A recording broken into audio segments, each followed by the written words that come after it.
Hello बच्चों, कैसे हो आप सब। आई होप आप सब बहुत अच्छे हो। तो बच्चों, हमने अभी लास्ट क्लास डेथ शुरू किया था। ठीक है, आज पूरी कोशिश करेंगे कि डेथ आज ख़त्म कर दें। ठीक है, डेथ बहुत आसान है, ज़्यादा कुछ है नहीं उसमें करने के लिए। अब तो बहुत सारी चीज़ें उन्होंने अब हटा भी दी है डेथ से। तो जल्दी शुरू करेंगे, समझेंगे और उसको जल्दी ही ख़त्म कर देंगे। चलिए, तो बच्चों डेथ के हम सीधा आते हैं बड़े क्वेश्चंस पे। छोटे क्वेश्चंस में हम करके स्टार्टिंग में टाइम वेस्ट नहीं करेंगे और कंफ्यूज भी नहीं होंगे। ठीक है, कुछ टीचर्स हैं स्टार्टिंग से छोटे छोटे क्वेश्चंस करवा रहे हैं तो बच्चे आगे जाके बहुत कंफ्यूज रहते हैं। हम उस कन्फ्यूजन को दूर करेंगे। हम सबसे पहले जिस नॉर्मल वे से डेथ को हर साल पढ़ते हुए आ रहे हैं, हम उसी नॉर्मल वे से इस साल भी पढ़ेंगे और बहुत ईजीएस्ट वे में करेंगे। ज़्यादा इसको इतने छोटे से और इतने इजी से टॉपिक को ज़्यादा टफ नहीं बनाएंगे। तो सीधा हम स्टार्ट करेंगे बड़े क्वेश्चन से। डेथ में एक बहुत अच्छी बात क्या होती है कि बेटा इसमें जो हमें कैपिटल अकाउंट बनाना होता है वो 99.9% किसका बनाना होता है, जो पार्टनर मर चुका होता है, डेट इज़ डिसीज्ड पार्टनर। ठीक है, बाकी सब कुछ सेम रहेगा, एडमिशन और रिटायरमेंट की तरह कुछ भी चेंजेस इसके अंदर नहीं है। ना गुडविल के अंदर कोई चेंजेस आएंगे, ना ही किसी और चीज़ में। जो चेंजेस थे वो मैं आपको लास्ट क्लास बता चुका हूँ, प्रॉफिट एंड लॉस, सस्पेंस। और प्रॉफिट एंड लॉस सस्पेंस निकालने के हमने दो तरीके अभी समझने हैं। दो तरीके थे, एक टाइम बेसिस और एक सेल्स बेसिस, जिसमें से मैं आपको टाइम बेसिस बता चुका हूँ। उसके ऊपर आज हम क्वेश्चन करेंगे, उसके बाद हम सीखेंगे सेल्स बेसिस। ठीक है, चलिए क्वेश्चन में कह रहा है, इलिस्ट्रेशन नंबर 10 है। तीन पार्टनर्स XYZ, प्रॉफिट रेशियो दे रखा है 3:1:1 मतलब 3/4, 1/8, 1/8, सबका डिनोमीटर सेम कर लेंगे respectively. And their balance sheet, balance sheet हमें दे रखी है। बैलेंस शीट में एक बार चेक कर लो पार्टनर्स में बटने लायक कुछ है क्या। जर्नल रिजर्व पार्टनर्स में बटने लायक है और एक पार्टनर का लोन भी दे रखा है, जेड्स लोन। देखते हैं किसकी डेथ हुई है। एसेट्स में ऐसा कुछ नहीं जो पार्टनर में बटे, जेड ही मरा है। जेड की जो डेथ है वो हुई है 31 दिसंबर 2019। आपको बैलेंस शीट दे रखी होगी प्रीवियस ईयर की, 31 मार्च 2019। सर ये प्रीवियस ईयर की बैलेंस शीट क्यों दे रखी है बेटा? करंट ईयर की बैलेंस शीट तो वैसे भी नहीं दे सकता क्योंकि वो मरा कब है, 31 मार्च 2019 को। तो डेथ के टाइम पे जो बैलेंस शीट होती है date is opening balance sheet, यानी प्रीवियस। क्लियर है? तो करंट ईयर की बैलेंस शीट बनती है 31 मार्च 2020 को। तो 2020 तो अभी आया ही नहीं, उसकी डेथ तो पहले ही हो गई। तो जो बैलेंस शीट दे रखी होगी date is opening balance sheet. तो डेथ में आपको कौन सी बैलेंस शीट गिवन होगी? ओपनिंग। तो यहाँ पे अब वो कह रहा है कि जेड जो है वो 31 दिसंबर 2019 को मरा है। पार्टनरशिप डीड में क्या दे रखा है? The deceased partner will be entitled to his share of profit up to the date of death. कह रहा है जो पार्टनर मर गया है हम उसको उसके प्रॉफिट का शेयर देंगे। ठीक है, मतलब up to the date of his death. तो 1 अप्रैल से लेके 31 दिसंबर 2019 तक ये उसकी डेट है डेथ की। तो वहाँ तक का उसको क्या मिलेगा? प्रॉफिट मिलेगा, यानी कि 9 मंथ्स का, calculated on the basis of previous years profit. और किस मतलब प्रॉफिट जो देना है भैया, करंट ईयर के हिसाब से तो दे नहीं सकते क्योंकि करंट ईयर का निकलेगा मार्च में, डेथ कब हुई है? दिसंबर में। तो प्रीवियस ईयर के प्रॉफिट को बेस मानते हुए हम उसको करंट ईयर का प्रॉफिट देंगे। कह रहा he will be entitled to his share of goodwill of the firm calculated on the basis of 3 years purchase. भैया अब मरा है तो गुडविल का शेयर भी देना पड़ेगा, जैसे रिटायरिंग पार्टनर को देते थे गुडविल का शेयर। कौन देता था? Gaining partners. कह रहा on the basis of 3 years purchase of average profit of last 4 years. तो गुडविल आपको कैलकुलेट करने पड़ेगी एवरेज प्रॉफिट के बेसिस पे, जो कि पिछले 4 सालों का है। और नंबर ऑफ परचेज ईयर कितने हैं? 3। The net profit of the last 4 years, आपको पिछले 4 सालों का प्रॉफिट दे रखा है, एवरेज प्रॉफिट निकाल लेंगे। His drawings up to the date of death was इतना, 18,000 रुपये ड्राइंग्स है। क्वेश्चन में कह रहे हैं determine the amount payable to the legal representative of the deceased sorry, कह रहे determine the amount payable to the legal representative of the deceased partner by preparing the necessary accounts. सीधी सी बात है, उसने यहाँ पे कह दिया कि भैया वो अमाउंट निकालो जो हमें देना है लीगल रिप्रेजेंटेटिव। लीगल रिप्रेजेंटेटिव का मतलब होता है एग्जीक्यूटर, यानी कि नॉमिनी। जो जेड मर गया है उसके नॉमिनी को, यानी कि एग्जीक्यूटर को जो पैसा मिलना है, that is called legal representative. ठीक है, तो वो कह रहा है कि उसके लिए आप नेसेसरी अकाउंट्स को बनाओगे। क्लियर है? तो इसमें हमें करना कुछ नहीं है, जो पार्टनर मर गया है सिर्फ उसी का ही हमें कैपिटल अकाउंट शो करना है और किसी का कैपिटल अकाउंट हमें शो नहीं करना है। और होता क्या है, एक तो अकाउंट उसी का शो करना है, साथ ही साथ इसमें अकाउंट्स बोल दिया है। तो वैसे तो अब अलाउड नहीं है एग्जीक्यूटर अकाउंट, अब उन्होंने हटा दिया है। एग्जीक्यूटर अकाउंट जो है वो आपके कोर्स से हट चुका है। यहाँ पे अकाउंट्स का मतलब है कि जो पार्टनर मर गया जेड, उसका अकाउंट भी शो करना है और जो उसका एग्जीक्यूटर है लीगल रिप्रेजेंटेटिव और एग्जीक्यूटर का अकाउंट भी हमें शो करना होता है। That is called necessary accounts in death. ठीक है। पार्टनर्स का कैपिटल अकाउंट जो मर चुका है, और एग्जीक्यूटर अकाउंट। एग्जीक्यूटर अकाउंट आपके कोर्स से हट चुका है, तो आप सिर्फ अब क्या बनाओगे, जो पार्टनर मरा है उसका ही कैपिटल अकाउंट। चलिए तो बच्चों देखो यहाँ पे सीधी सी बात है, क्वेश्चन स्टार्ट करते हैं। जेड का कैपिटल अकाउंट मैंने शुरू कर दिया है, और कैपिटल अकाउंट बनाने के लिए हम वही चीज़ें फॉलो करेंगे। क्या? सबसे पहले हम बैलेंस शीट देखते हैं, फिर एडजस्टमेंट्स को देखते हैं, और लास्ट देखते हैं रीवैल्यूएशन अकाउंट। इस क्वेश्चन के अंदर हमें रीवैल्यूएशन का कोई भी ना कोई एसेट की वैल्यू कम है, ना लायबिलिटी की वैल्यू कम ज़्यादा है, कुछ भी नहीं बोल रखा। यानी कि इस क्वेश्चन के अंदर हमें रीवैल्यूएशन अकाउंट नहीं बनाना। हाँ, हो सकता है आगे जब हम क्वेश्चन करें तो उनमें रीवैल्यूएशन के भी कुछ क्वेश्चंस आ जाएं, तो हम रीवैल्यूएशन अकाउंट भी बनाएंगे, ठीक है ना। तो रीवैल्यूएशन अकाउंट अभी तो नहीं बनाना, फिलहाल अभी हमें क्या बनाना है, कैपिटल अकाउंट। तो अब हम कौन सा स्टेप फॉलो करेंगे, एक बैलेंस शीट और एक एडजस्टमेंट। बैलेंस शीट में जो पार्टनर मरा है हम सिर्फ उसी का कैपिटल अकाउंट बना रहे हैं, तो उसी के कैपिटल का पहले बैलेंस बीडी देख लेते हैं। 2.5 लाख रुपए है जेड का, फिर जनरल रिजर्व बांटना है, और फिर उसका लोन है। तो यहाँ पे अगर आप देखो, ध्यान दो, तो सबसे पहले हम क्या करेंगे, यहाँ पे लिख लेंगे बाय बैलेंस बीडी। और बैलेंस बीडी जो हमें क्वेश्चन में गिवन है वो कितना है, 2,50,000 रुपीज़। उसके बाद उसने क्या दे रखा था क्वेश्चन में, जेड्स लोन। जेड्स लोन जो है वो फर्म ने, अब आपको ये पता लगाना है कि फर्म ने जेड से लोन लिया है या जेड को लोन दिया है। तो सीधी सी बात है, लोन किस साइड है, लायबिलिटी साइड है। तो अगर लोन लायबिलिटी के साइड है, इट मीन्स फर्म ने जो है वो जेड से लोन लिया है। फर्म के लिए जेड का लोन क्या है, एक लायबिलिटी, ठीक है। तो फर्म ने जेड से लोन लिया है, अब उसकी हो गई है डेथ, तो फर्म क्या करेगी, उसको उसका लोन जो है वो वापस कर देगी। तो यहाँ पे आएगा बाय जेड्स लोन, और उसका जो लोन का अमाउंट है क्वेश्चन के अंदर वो हमें ऑलरेडी गिवन है, तो 50,000 हमने लिख दिया। अब जेड्स लोन के बाद था, उसके अंदर आपको एक चीज़ का हमेशा ध्यान देना है कि अगर जेड्स लोन दिया है, पार्टनर्स का लोन, पार्टनर का अगर लोन दे रखा है, तो भैया उस पर इंटरेस्ट भी मिलना कंपलसरी है। जल्दी से जाओ फंडामेंटल्स वाले चैप्टर में। फंडामेंटल्स में मैंने क्या सिखाया था कि भैया अगर हमारी डीड साइलेंट है तो इंटरेस्ट ऑन पार्टनर्स लोन 6% मिलता ही मिलता है, चाहे क्वेश्चन में बोला हो या क्वेश्चन में ना बोला हो। इस क्वेश्चन में आपको सिर्फ और सिर्फ लायबिलिटी में जेड का लोन दे रखा था, लेकिन अगर आपने नीचे एडजस्टमेंट्स पढ़ा हो तो उसमें कहीं नहीं बोला था कि जेड के लोन पे हम इंटरेस्ट भी देंगे, ये कहीं नहीं लिखा था। तो फिर अब हमें क्या मानना पड़ेगा कि इंटरेस्ट ऑन लोन के लिए उन्होंने डीड में कोई भी, मतलब डीड साइलेंट थी, डीड में नहीं लिखा था। तो अगर डीड साइलेंट हो गई तो इंटरेस्ट ऑन पार्टनर्स लोन कितना होगा बच्चों, 6%। तो यहाँ पे जब हम कैलकुलेट करेंगे वर्किंग नोट में, जो कि कंपलसरी है बनाना, तो यहाँ पे इंटरेस्ट ऑन जेड्स लोन, तो जेड का लोन, तो बेटा इंटरेस्ट ऑन जेड्स लोन 50,000 उसका हमारा उसका लोन था। उसके ऊपर हमने कहा है कि भैया आपको 6% इंटरेस्ट पर एनम मिलेगा, यानी कि 6% पूरे साल का। बट पूरे साल तो वो बेचारा जी ही नहीं पाया, वो सिर्फ कब तक जिया है, 31 दिसंबर तक। यानी कि इंटरेस्ट जो मिलेगा 6% मिलेगा, लेकिन सिर्फ और सिर्फ 9/12 9 महीने का मिलेगा, यानी कि 2250 रुपीज़। क्लियर है। तो ये मिलना मतलब उसकी कैपिटल में इंक्रीज होना। तो यहाँ पे आप लिखोगे bye interest on Jades loan. तो ये पूरा लिखना है आपने, इसमें कोई भी INT मत लिखना प्लीज़, शॉर्ट फॉर्म यूज़ नहीं करेंगे हम। 2250। अब इंटरेस्ट भी दे दिया। बैलेंस शीट के अंदर हमने एक और चीज़ देखी थी, डेट इज़ जनरल रिजर्व। तो बाय जनरल रिजर्व। अब होता क्या है, जनरल रिजर्व जो आपको क्वेश्चन में दे रखा है, अगर आप ध्यान से देखो तो क्वेश्चन में हमें ऑलरेडी जनरल रिजर्व कितना दे रखा है, 50,000। अब ये जनरल रिजर्व जो 50,000 है ये XYZ सबका है, लेकिन यहाँ पे जो हम कैपिटल अकाउंट बना रहे हैं वो सिर्फ Z का बना रहे हैं, तो शेयर भी सिर्फ किसका आना चाहिए, Z का।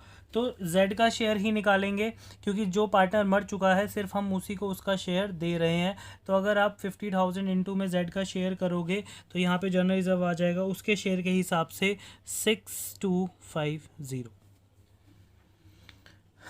ठीक है बच्चों, तो हमने जनरल रिजर्व भी दे दिया। हमारी जो बैलेंस शीट है वो तो पहला जो स्टेप होता है बैलेंस शीट का वो हमारा ख़त्म हो चुका है। अब दूसरा स्टेप हमें क्या करना होता है, दूसरा स्टेप हम देखते हैं एडजस्टमेंट्स। तो अगर आप एडजस्टमेंट्स पे ध्यान दो, देखो यहाँ पे एडजस्टमेंट में लिखा क्या क्या है, डिसीज पार्टनर जो मर गया है उसका हमें प्रॉफिट का शेयर देना है प्रीवियस ईयर के बेसिस पे।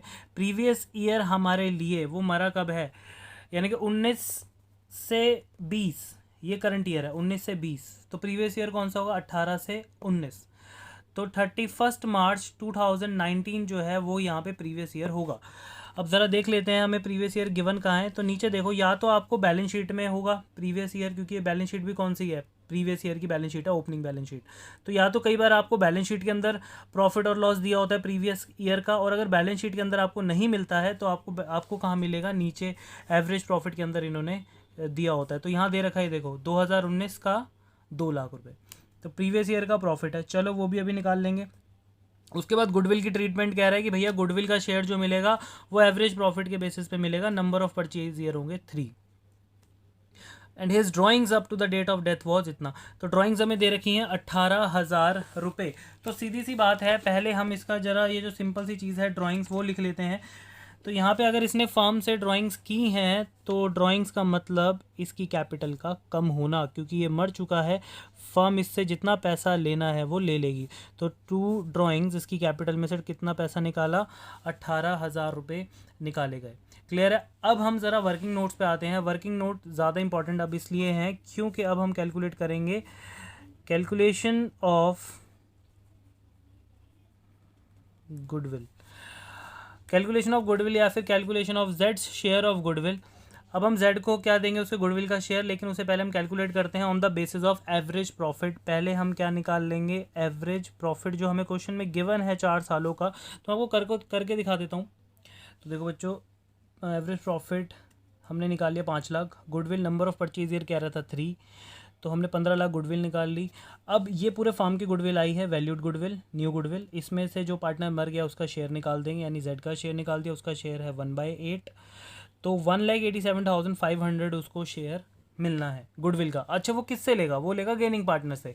अब इसमें गेनिंग का बड़ा सिंपल सा हिसाब है जो मैं पहले भी आपको सिखा चुका हूँ रिटायरमेंट में, वही सेम डेथ में होता है।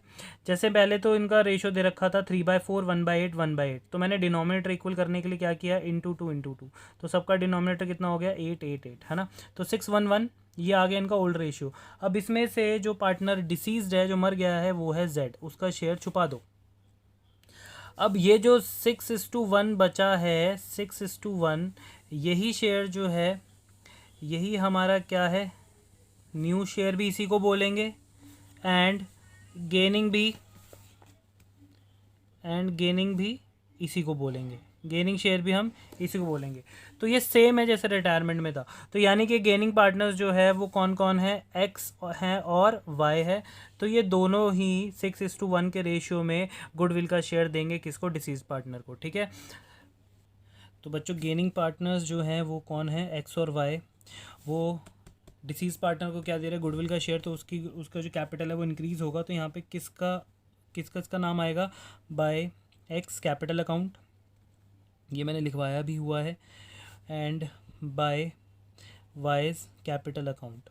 ये एंट्री आपने सेम रिटायरमेंट में जो आप एंट्री करते थे गुडविल की सेम है, कोई भी चेंजेस नहीं है। अच्छा अमाउंट कितना है, अमाउंट आएगा इसका 1,60,714 रुपीज़, और इसका है 26,786 रुपीज़। ये हमने 6:1 के रेशो में उसके गुडविल का शेयर हमने बांट दिया।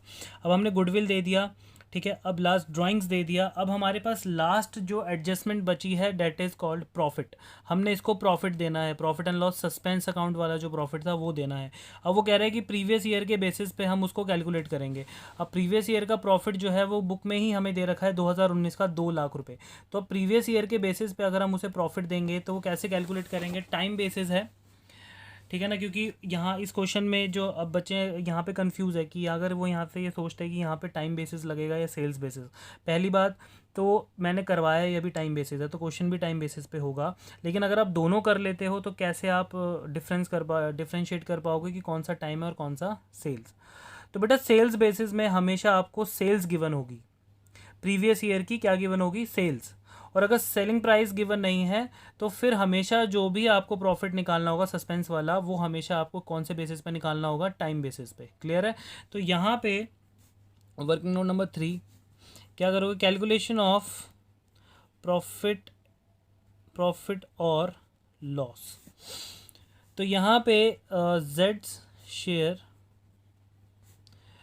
तो प्रीवियस ईयर का जो प्रॉफिट है वो है 2 लाख रुपए इनटू उसकी डेथ कितने महीनों में हो गई है, उसकी डेथ हुई है 9 मंथ्स में, दिसंबर में, और उसका शेयर जो है जेड का वो है 1/8।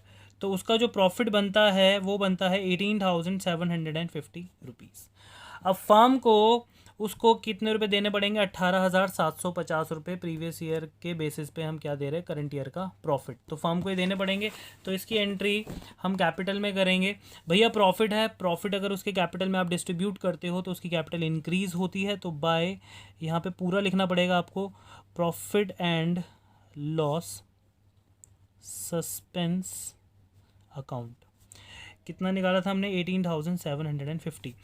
ये जो profit and loss suspense account है, इसका एक और आगे जाके जैसे अब कुछ बच्चे कहते हैं कि सर ये प्रॉफिट एंड लॉस फर्म दे रही है, तो प्रॉफिट एंड लॉस देने के बाद ये प्रॉफिट एंड लॉस बियर कौन करता है, मतलब ये जो प्रॉफिट बांटा गया है ये फर्म का मतलब क्या होता है, फर्म का मतलब होता है जब पार्टनर्स मिल जाते हैं। जैसे अभी फर्म में कौन कौन बचा है, एक्स वाई जेड, 3 थे, जेड मर गया, एक्स और वाई बचे हैं।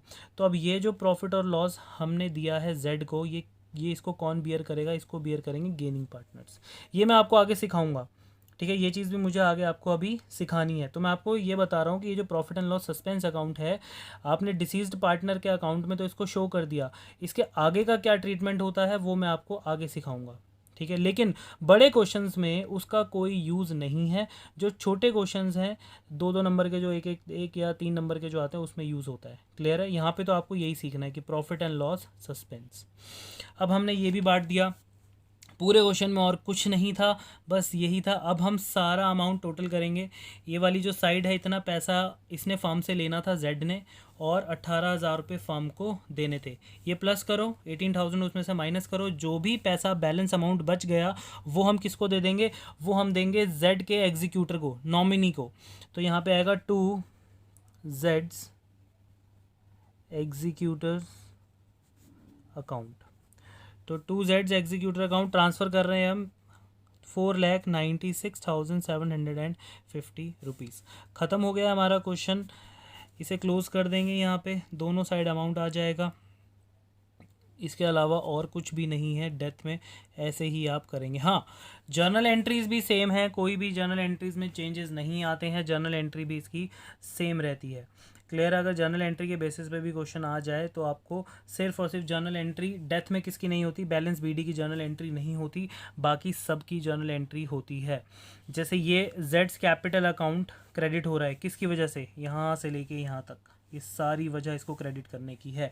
यानी कि Jades loan account debit, interest on loan account debit, journal reserve debit, x Y capital account debit, profit and loss suspense account debit to Jades capital account. तो ये सारी चीज़ें जर्नल के बेसिस पे अगर आ गई तो ये आपको मैंने भी बता दिया, ये पहले भी मैं आपको करवा चुका हूँ, वैसे ही करना है, कोई भी चेंजेस नहीं आएंगे। हाँ, एग्जीक्यूटर की एंट्री मैं आपको अभी समझा देता हूँ कि अगर एग्जीक्यूटर हमने यहाँ पे लिखा है तो ये एंट्री क्या बनती है। देखो, एग्जीक्यूटर की एंट्री बनती है Jades capital account debit to Jades executors account, और अमाउंट हमने निकाला था 4,96,750, 4,96,750। ये एंट्री हमने किस लिए की, हमने जेड को अपनी फर्म से एज अ ऑनर निकाल दिया, तभी हमने उसकी कैपिटल को क्या किया है, यहाँ पे कैपिटल को हमने बिल्कुल ही ख़त्म कर दिया, बैलेंस ईडी छोड़ा ही नहीं। हमने जेड को अपने फार्म से क्या कर दिया, निकाल दिया, अब वो हमारा पार्टनर नहीं है, और उसका जब निकालने के बाद जो हमने पैसा देना है वो किसको देना है, उसके एग्जीक्यूटर को। तो उसका एग्जीक्यूटर हमारे लिए क्या बन चुका है, एक लायबिलिटी। तो हमारी क्या इंक्रीज हो चुकी है, लायबिलिटी, क्योंकि एग्जीक्यूटर एक तरह से हमारे लिए क्या है, एक क्रेडिटर। क्लियर है, एग्जीक्यूटर क्या है हमारे लिए, एक क्रेडिटर, क्योंकि हमने उसको अभी इतने पैसे देने हैं, एग्जीक्यूटर को अभी पैसा दिया नहीं है। सर अगर मान लो क्वेश्चन में एग्जीक्यूटर को हम पैसे दे देते, ये पैसा जो है ये हम दे देते, तो हम क्या करते। बेटा देखो, एग्जीक्यूटर को अगर आप पैसा दे दोगे तो सीधी सी बात है, ये वाली जो लायबिलिटी है ये ख़त्म हो जाएगी। ये मैं आपको ऑप्शनल करा रहा हूँ, ये क्वेश्चन, हमारा क्वेश्चन तो यहाँ तक ख़त्म हो गया, लेकिन मैं उसके बाद की बात बता रहा हूँ। अगर आप जेड को पेमेंट करते तो एंट्री होती जेड्स एग्जीक्यूटर्स अकाउंट, अपनी लायबिलिटी में ख़त्म कर रहा हूँ, एग्जीक्यूटर को ख़त्म कर दिया, टू अगर मैंने चेक से पे किया है तो टू बैंक, और अगर मैंने कैश में पे किया है तो टू कैश, और अमाउंट आ जाएगा वही सेम 4,96,750, 4,96,750। ये तब होगा जब आपने उसको पे किया है, लेकिन एग्जीक्यूटर अकाउंट अब आपका वैलिड नहीं है, उन्होंने एग्जीक्यूटर अकाउंट हटा दिया है। तो अगर आप ध्यान दो तो अगर ये वाली एंट्री होगी तो अगर जर्नल एंट्री का क्वेश्चन आया तभी आप ये एंट्री करोगे, अदरवाइज़ अगर लेजर में क्वेश्चन आया तो पहली बात तो वो क्वेश्चन ही नहीं बनाएंगे ऐसा। लेकिन अगर आ भी गया तो इस वाले मतलब क्वेश्चन कैसा क्वेश्चन कि अगर क्वेश्चन में ये लिख दें कि हमने एग्जीक्यूटर को कैश पे कर दिया, एग्जीक्यूटर पेड बाय चेक या एग्जीक्यूटर पेड थ्रू कैश, अगर ये लिख दिया उन्होंने लैंग्वेज और बोला है कि आपको लेजर अकाउंट मेंटेन कर रहे हैं, तो ये जो लैंग्वेज लिखी होगी कैश वाली, इसका कोई यूज़ नहीं होगा। खुद सोचो ना, क्योंकि एग्जीक्यूटर का अकाउंट बनाना नहीं है तो हम कैश भी शो नहीं कर सकते ये वाली एंट्री, क्योंकि ये सिर्फ कहाँ पे शो होगी, एग्जीक्यूटर अकाउंट में। सर फिर हमें क्या करना है, आपको बस यहाँ तक रुक जाना है, फिर सारा पैसा टोटल करके कहाँ ट्रांसफ़र करना है, एग्जीक्यूटर में, यहाँ तक रुक जाना है। यानी कि ये जो हमने अभी क्वेश्चन किया यहाँ तक, ठीक है, हमने किसी को अभी कैश में पेमेंट नहीं करनी। क्लियर है? तो ये था हमारा एक सिंपल सा क्वेश्चन, ठीक है। तो चलिए अब करते हैं अपना नेक्स्ट क्वेश्चन। बच्चों देखो नेक्स्ट इलिस्ट्रेशन नंबर 11 में कह रहा है ABC पार्टनर्स हैं, रेशियो दे रखा है 5:3:2, बैलेंस शीट दे रखी है हमें ओपनिंग यानी प्रीवियस ईयर की। बैलेंस इस वाले क्वेश्चन में बहुत कुछ है, क्योंकि इस वाले क्वेश्चन में बैलेंस शीट में ऑलमोस्ट उन्होंने सारे के सारी एंट्रीज डाल दी हैं, जैसे IFR investment, workman compensation reserve, फिर जब आप एसेट साइड में गए तो गुडविल पार्टनर्स में बढ़ता है, और देखो नीचे लोन टू सी दे रखा है, यानी कि फर्म ने पार्टनर को लोन दिया है। अगर लोन एसेट साइड में होता है इसका मतलब होता है फर्म ने लोन दिया है, तो फर्म पार्टनर से लोन वापस लेगी अब, और अगर ये मरा है तो, अदरवाइज़ इग्नोर कर देना।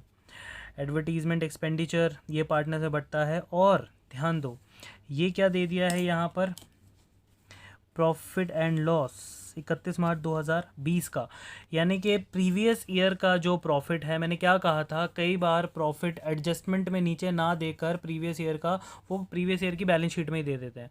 तो पिछले साल का यानी कि ओपनिंग बैलेंस शीट यानी प्रीवियस ईयर की जो बैलेंस शीट है, तो पिछले साल का फर्म को प्रॉफिट नहीं हुआ था, पिछले साल फर्म को हुआ था लॉस। वो भी कितने रुपये का लॉस हुआ था, 75,000 का। अब अगर क्वेश्चन में ये कह रहा होगा कि जो पार्टनर मर चुका है उसको हम प्रॉफिट या लॉस प्रीवियस ईयर के बेसिस पे देंगे, तो प्रीवियस ईयर का जो प्रॉफिट और लॉस है वो ये रहा लॉस, तो उसको लॉस का शेयर मिलेगा। अब आगे क्वेश्चन में पढ़ेंगे क्या बोल रहा है।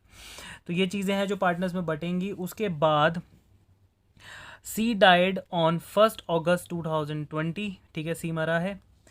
सी ने 5,000 रुपये की ड्राइंग्स की थी 1 April 2020 to the date of death, ठीक है। It was agreed between his executor and the remaining partners that, उसके एग्जीक्यूटर से क्या बात हुई है रिमेनिंग पार्टनर्स की, वो है ये, goodwill will be valued 2.5 years purchase of average profit of 4 completed years. Goodwill जो है नंबर ऑफ ईयर परचेज आपको दे दी उसने 2.5, 4 सालों का एवरेज प्रॉफिट के बेसिस पे निकालना है। उसके बाद आपको प्रॉफिट देखो यहाँ पे अगर आपने देखा तो एवरेज प्रॉफिट आपको 17, 18, 19 3 साल के दे रखे हैं। चौथे साल का कहाँ पर है, चौथे साल का ये रहा 2020। क्लियर है? तो आपको 4 सालों के एवरेज प्रॉफिट और लॉस 4 सालों के प्रॉफिट और लॉसेस गिवन है। उसके बाद C share of profit from the beginning of the accounting year, कह रहे सी का जो प्रॉफिट का शेयर है वो ओपनिंग से लेके, जब से अकाउंटिंग ईयर ओपन हुआ तब से लेकर till the date of his death be calculated on the basis of average 3 completed years profit before death. कह रहे भैया उसके डेथ मरने से पहले जो पिछले 3 साल थे उसके बेसिस पे, मतलब पिछले 3 सालों के एवरेज प्रॉफिट के बेसिस पे, पिछले 3 सालों के एवरेज प्रॉफिट के बेसिस पे, तो इसके मरने के इसके मरने से जो पिछले 3 साल थे वो कौन कौन से थे, एक था 2020 यानी कि ये वाला लॉस हुआ था 2020 में, फिर आएगा 2019 और 2018। तो एवरेज प्रॉफिट हमने इनके बेसिस पे निकालना, 18, 19 और 20 के बेसिस पे एवरेज प्रॉफिट निकालना है। एवरेज प्रॉफिट निकालने के बाद उसमें से सी का शेयर हमें देना है। चलिए आगे पढ़ते हैं। पेटेंट्स वर अंडर वैल्यूड, अरे पेटेंट्स क्या है, एसेट्स आ गई हैं, यानी कि अब रीवैल्यूएशन की बात कर रहा होगा वो। पेटेंट्स जो है उनकी वैल्यू कम हो गई, मशीनरी की वैल्यू बढ़ गई है, तो ये पेटेंट और मशीनरी दे दिया, इट मीन्स रीवैल्यूएशन अकाउंट की एंट्रीज आ चुकी हैं, एसेट की वैल्यू कम ज़्यादा हो चुकी है, तो अब हमें रीवैल्यूएशन अकाउंट भी बनाना होगा। Market value of the investment, क्या बात है, मार्केट वैल्यू इन्वेस्टमेंट की 1 अगस्त 2020 को कितनी हो गई थी, 4200 रुपीज़, यानी कि एक और एडजस्टमेंट आ गई। यहाँ पे आपको दे रखा है इन्वेस्टमेंट फ्लक्चुएशन रिजर्व 3500, और यहाँ पे मार्केट की वैल्यू कितनी दे रखी है आपको, अगर आप ध्यान दो, इन्वेस्टमेंट 3000, तो 3000 में आपकी इन्वेस्टमेंट की वैल्यू थी 3000, और वो बढ़कर कितनी हो गई 42,000, नहीं 1200 का इंक्रीमेंट है, यानी कि ये जो रिज़र्व है ये यूज़ नहीं होगा, यानी कि पूरा का पूरा रिज़र्व पार्टनर्स में बंटता था वैसे ही बटेगा। लेकिन यहाँ पे हमें सभी पार्टनर्स में बांटने की ज़रूरत तो है नहीं, क्योंकि अकाउंट किसका बना रहे हैं हम, जो पार्टनर मर चुका है तो उसी का शेयर दे देंगे उसको बस। ठीक है, चलिए ये भी एक रीवैल्यूएशन की ही एंट्री है, 1200 रुपये का प्रॉफिट हुआ है वो रीवैल्यूएशन में जाएगा।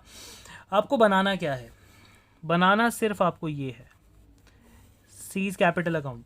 एग्जीक्यूटर अकाउंट मना हो गया है, आपके कोर्स से हटा दिया गया है इस साल के लिए एग्जीक्यूटर अकाउंट, तो इसे इग्नोर कर देंगे, सिर्फ हमें क्या बनाना है, seize capital account.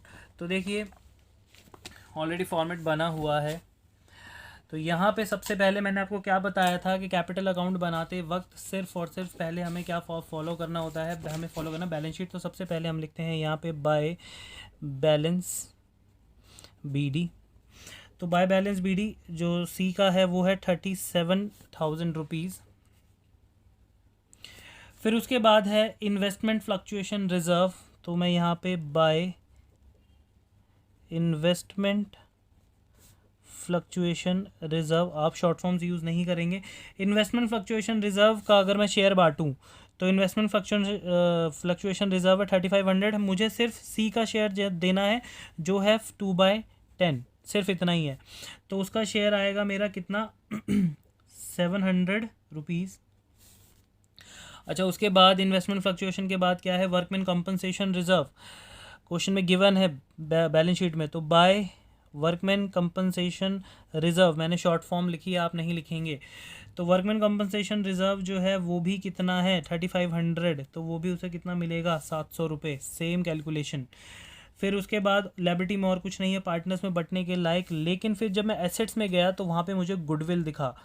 Balance sheet के अंदर जो बेटा गुडविल होती है बच्चों, उसको कौन सी गुडविल कहते हैं, ओल्ड गुडविल, और ओल्ड गुडविल हमेशा क्या होती है, राइट ऑफ। तो हमने जब राइट ऑफ किया तो सिर्फ और सिर्फ उसी का शेयर राइट ऑफ करेंगे जो पार्टनर मर रहा है, तो सी का शेयर निकाल देंगे इसमें से 2/10, इसके अलावा कुछ नहीं है। तो ये आ गया हमारा कितना 1000 रुपये। फिर हम जब और देख रहे थे क्वेश्चन में, तो बैलेंस शीट में हमें दे रखा था लोन टू सी का लोन। अब सी का लोन इसने फर्म से लोन भी लिया था, फर्म ने कहा भैया आप मर चुके हो, हम आपकी कैपिटल से लोन भी काट लेंगे, तो टू सीज लोन, तो सीज लोन कितना है 41,000 रुपीज़। अब यहाँ पे कुछ बच्चों के माइंड में सवाल आया, सर अगर यहाँ पे सी का लोन आया है तो उसका इंटरेस्ट भी तो आना चाहिए। अब बेटा आप एक बात बताओ, खुद सोचो, यहाँ पे लोन लिया है या दिया है, पहले तो ये सोचो। अगर पार्टनर फर्म को लोन देता है ना तो उसके ऊपर 6% इंटरेस्ट है, लेकिन अगर पार्टनर फर्म से लोन लेता है तो उसके ऊपर अभी जब तक इंटरेस्ट के बारे में कुछ कहा ना गया हो क्वेश्चन में तब तक हम इंटरेस्ट नहीं देते। क्लियर है, तो ये बात अपने माइंड में रखना। अच्छा, सी का लोन खत्म हो गया, और जब मैंने और देखा एसेट साइड में तो मुझे दिखा एडवर्टीजमेंट एक्सपेंडिचर, तो to advertisement expenditure, advertisement expenditure है 1000 रुपये, लेकिन मुझे सिर्फ किसका शेयर देना है, मुझे देना है सी का शेयर, यानी 2/10, तो यहाँ पे आ गए कितने 200 रुपये। अब उसके बाद और नीचे है प्रॉफिट एंड लॉस, ये देखिए एसेट्स में हमें लास्ट में क्या बांटना है पार्टनर्स में, प्रॉफिट और लॉस, तो इसका शेयर भी इसमें बटेगा क्योंकि ये एक अनडिस्ट्रीब्यूटेड क्या है, लॉस, तो भैया अनडिस्ट्रीब्यूटेड है, मर गया है, लॉस का शेयर तो इसको झेलना पड़ेगा, तो टू प्रॉफिट एंड लॉस, तो जो प्रॉफिट और लॉस है वो है 75,000 का लॉस, इनटू में उसका हम शेयर निकाल देंगे 2/10, तो ये हमारा आ रहा है कितना 15,000 रुपये। ठीक है, प्रॉफिट एंड लॉस भी बांट दिया, यानी हमने बैलेंस शीट को प्रॉपरली ख़त्म कर लिया। बैलेंस शीट में अब ऐसी कोई चीज़ नहीं है जो पार्टनर्स में बटे।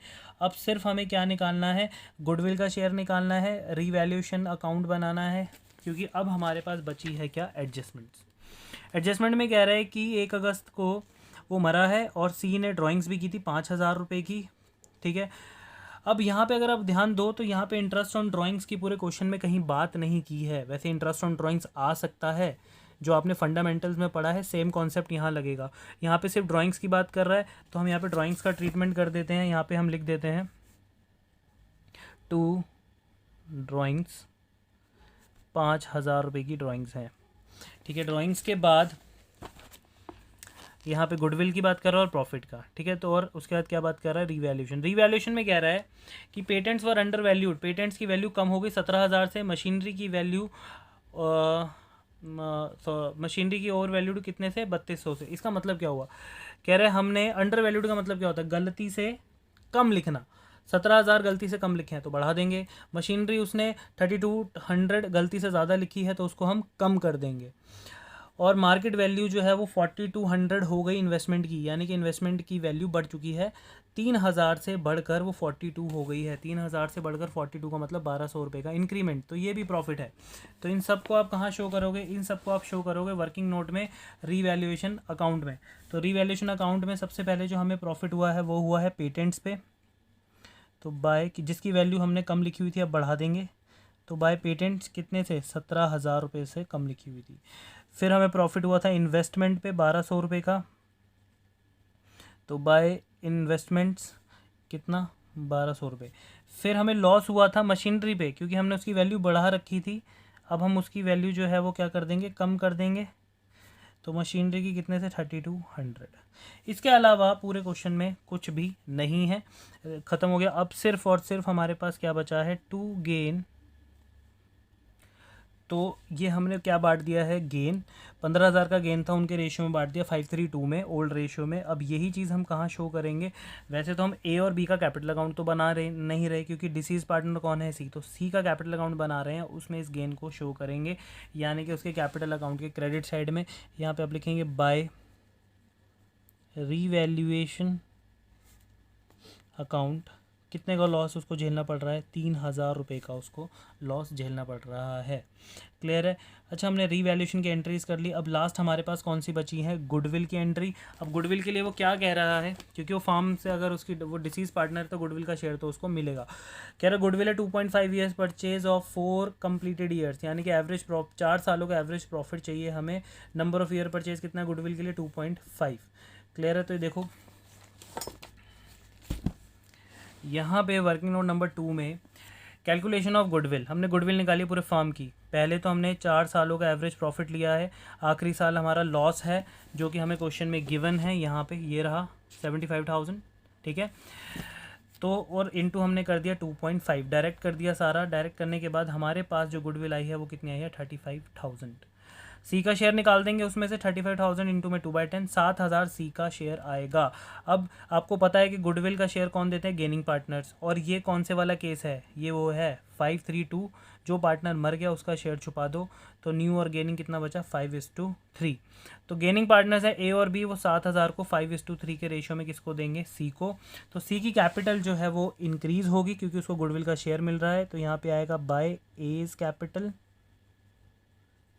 Account and by B's capital account. तो आपने किसको बांटना है, आपने बांटना है 5,000 रुपयों को किस रेशियो में, 5:2 के रेशियो में, सॉरी 5:3 के रेशियो में। तो वो बटेगा 4,375 एंड 2,625 बांट दिया भैया गुडविल। गुडविल के बाद हमारे पास अब लास्ट में क्या बचा है, हमारे पास लास्ट में बचा है उसका प्रॉफिट का शेयर। हमें उसको क्या देना है, प्रॉफिट देना है, प्रॉफिट देना है। अब प्रॉफिट के लिए क्वेश्चन में क्या कह रहा है, अगर आप क्वेश्चन पढ़ो, कह रहा है C's share of profit from the beginning of the accounting year till date of the death be calculated on the basis of the average 3 completed years profit before death.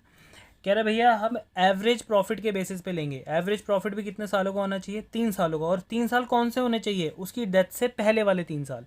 तो उसकी डेथ जो है अगर वो 2020 वाले अकाउंटिंग पीरियड में हो रही है, मतलब 20 से 21 वाले में, तो प्रीवियस ईयर कौन से होंगे, प्रीवियस ईयर होंगे 2020, 2019 और 2018। तो अगर आप देखो इसकी कैलकुलेशन वर्किंग नोट्स में ही करने पड़ेगी प्रॉफिट निकालने की। तो सी शेयर ऑफ प्रॉफिट और लॉस, तो 2020 में तो लॉस हो रखा है हमें, 2019 में हमें क्वेश्चन में दे रखा है 16,000 का प्रॉफिट है और 14,000 का प्रॉफिट है 18 में। इसका एवरेज प्रॉफिट जो आएगा वो नेगेटिव में आएगा। तो वो है एवरेज प्रॉफिट 3 सालों का बैठ रहा है हमारा नेगेटिव, यानी कि माइनस का 15,000, यानी कि वो लॉस में जा रहा है। एवरेज प्रॉफिट की जगह क्या आ रहा है, एवरेज लॉस आ रहा है। अब लॉस का चाहे भैया देखो पार्टनर डिसीज्ड हो चाहे रिटायरिंग हो, अगर लॉस का शेयर ही उसको झेलना पड़ेगा तो लॉस ही देना पड़ेगा उसको, तो लॉस का शेयर भी उसको लेना पड़ेगा। तो सी शेयर ऑफ लॉस 15,000 पूरे साल का है, पता है ना आपको ये चीज़। अगर आप प्रीवियस एवरेज प्रॉफिट को कंसिडर कर रहे हो, प्रीवियस ईयर के एवरेज प्रॉफिट को, तो 15,000 रुपये पूरे साल का लॉस है ये, ठीक है। तो पूरे साल का लॉस कितना आ रहा है, 15,000 दे दिया। अब उसकी जो डेथ हुई है वो कितने महीने में हुई है, 4 महीने में, क्योंकि अगस्त में मरा है वो। तो आप 4 महीने उसकी डेथ को हुए हैं और उसका शेयर कितना है 2/10, तो उसका लॉस का शेयर कितना आता है 1,000 रुपीज़ सी का शेयर आता है लॉस का। अब हम लॉस के शेयर को कहाँ पे शो करेंगे, हम शो करेंगे कैपिटल अकाउंट के डेबिट साइड में। तो यहाँ पे आप क्या लिखोगे, to profit and loss suspense. कितने का लॉस, 1,000 रुपये का। भैया लॉस बियर करेगा तो कैपिटल तो कम होगी ही, ठीक है। इसके अलावा यहाँ पे अभी हमारे पास इस क्वेश्चन में और कुछ नहीं है, बस इतना ही था, हमने सारी चीज़ें कवर अप कर ली हैं, ठीक है। अब लास्ट में हमारे पास बचा क्या है, उसके एग्जीक्यूटर को हमने कितना पैसा पे करना है, या फिर हर बार ज़रूरी नहीं है कि एग्जीक्यूटर को आप पे ही करो। कभी कभार क्या होता है कि पैसे लेने भी पड़ जाते हैं, क्योंकि ज़रूरी नहीं कि हर बार जो पार्टनर मर गया है उसने फर्म को पैसा दिया ही हो। कई बार क्या होता है फर्म को पैसा कम दिया होता है और फर्म से ज़्यादा लिया होता है। तो इस क्वेश्चन में वही हो रहा है। अगर आप ये वाली साइड का टोटल करोगे क्रेडिट साइड का, और फिर आप डेबिट साइड का टोटल करोगे, तो डेबिट ज़्यादा आ रही है क्रेडिट से, यानी कि जो पार्टनर मर चुका है अब उसको पैसा देना है फर्म को। अब वो तो दे नहीं सकता क्योंकि वो डिसीज पार्टनर है, तो कौन देगा, उसका एग्जीक्यूटर देगा, अपने घर से लेकर आएगा और फर्म को पैसे देगा, ठीक है। बिजनेस क्योंकि इमोशंस पे नहीं चलते हैं, बिजनेस चलते हैं सिर्फ और सिर्फ पैसों पे। तो भैया घर से वो पैसा लेकर आएगा, तो यहाँ पे आएगा बाय सीज एग्जीक्यूटर्स अकाउंट। तो घर से पैसा लेकर आना है और कितने रुपए लेकर आना है, वो लेकर आना है 14,800 रुपीज़। ख़त्म होता है हमारा एग्जीक्यूटर अकाउंट। अब कुछ बच्चे यहाँ पे ये सुन लें कि मैंने इससे पहले वाला जो क्वेश्चन करवाया था, मैंने उसमें कहा था कि एग्जीक्यूटर को अगर पैसा देना होगा तो वो हमारा होता है क्रेडिटर, और लेकिन अगर एग्जीक्यूटर से आपने पैसा लेना होगा तो वो क्या होगा, आपका डेटर। तो एंट्री क्या हो जाएगी, सीज एग्जीक्यूटर अकाउंट डेबिट, क्योंकि डेटर हमारा एसेट होता है, हमने उसको डेबिट कर दिया, बढ़ा दिया एसेट को, टू सीज कैपिटल अकाउंट, क्योंकि सी की कैपिटल 14,800 रुपये कम आ रही थी बिजनेस में, तो उन्होंने उसकी कैपिटल को पैसे मंगवा के बढ़ा दिया, तो 14,800 रुपये से उसकी कैपिटल क्या हो जाएगी, क्रेडिट हो जाएगी। बस इस क्वेश्चन में इतना ही था, कंप्लीट हो चुका है ये क्वेश्चन, ठीक है। अब हम अगली क्लास में कुछ और नया सीखेंगे। Till then bye bye, take care guys.